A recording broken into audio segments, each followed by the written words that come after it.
नमस्कार मैत्रिणींनो, सर्वांना सर्वप्रथम श्री स्वामी समर्थ.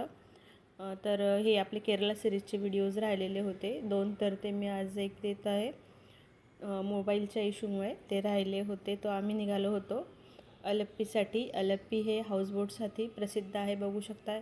आणि भातशेती होती तिथे, दूर दूरपर्यंत नजर जाईल तिथपर्यंत भातशेती. आणि ही होती नारळाची खूप सारी झाडं, भरपूर अशी नारळाची झाडं दिसत होती आणि हिरवंगार असं वातावरण दिसत होतं.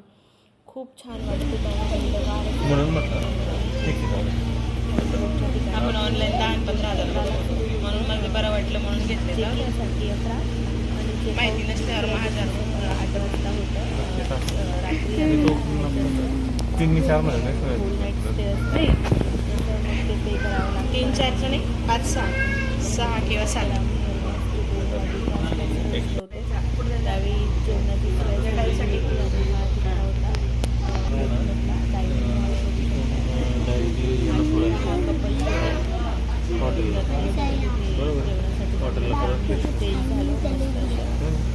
उद्याचं बुक करावं लागतं. उद्याचं हॉटेल जेवण केलेलं एक साधी बोट होती. तरी ते आता हे लोक जेवण घेत होते. ते हाऊसबोट आणि हाऊसबोटचा एक्सपिरियन्स घ्यायचा होता. आम्ही एक्सपिरियन्स घेतला.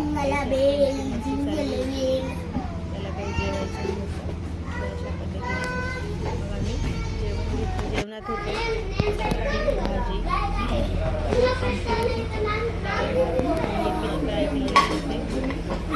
सलाड होतं.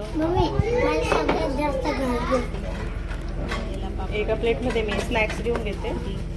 त्याच्यात त्या दोन्ही एका याच्यात ते सलाड होतं आणि पत्ताकोबीची भाजी होती.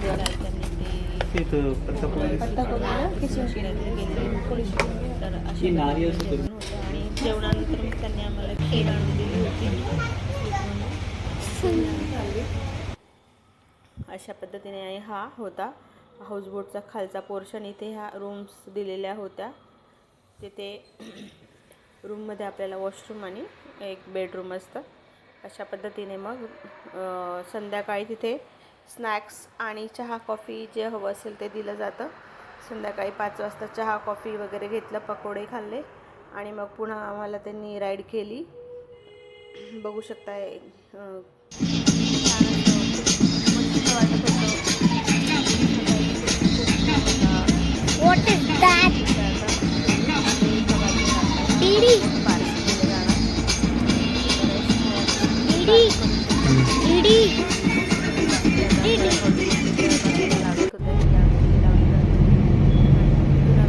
थोडंसं संध्याकाळी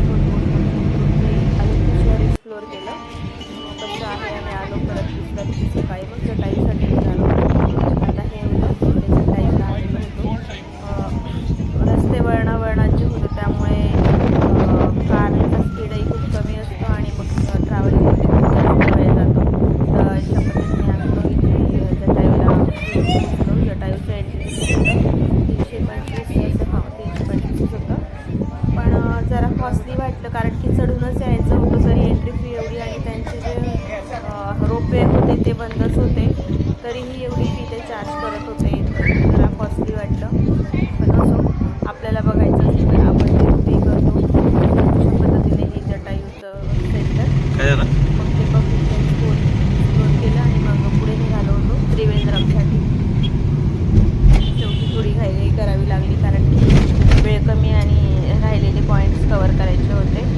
तर हे होतं कॅपिटल ऑफ केरला. मोठं शहर आहे हे त्रिवेंद्रम, बघू शकताय. इथे होतं हे स्टेडियम आहे त्रिवेंद्रमचं, राईट हँड साईडला दिसत असेल. क्रिकेट का स्टेडियम आहे.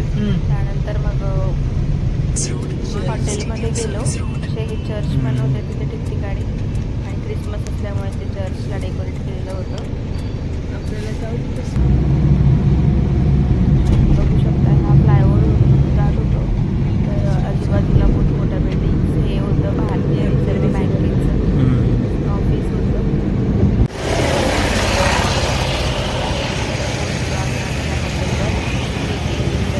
डायरेक्ट मंदिरात जाऊ शकतो, कारण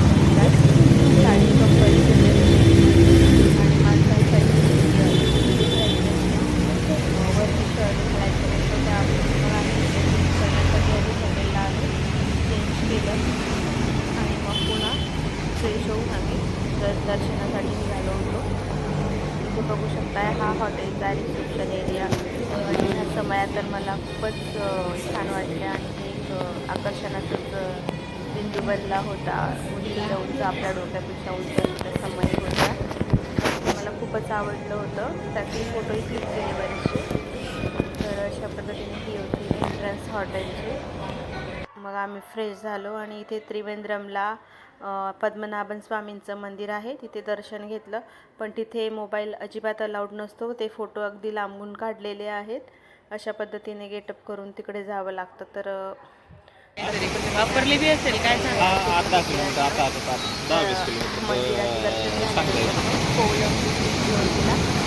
त्यात झालं होतं 7 वाजता पण म्हटलं सुविधा पण मग गेलो. तर तिथे बघू शकता की हो ते भरपूर गर्दी होती. रात्री छान वाटतं तिथे.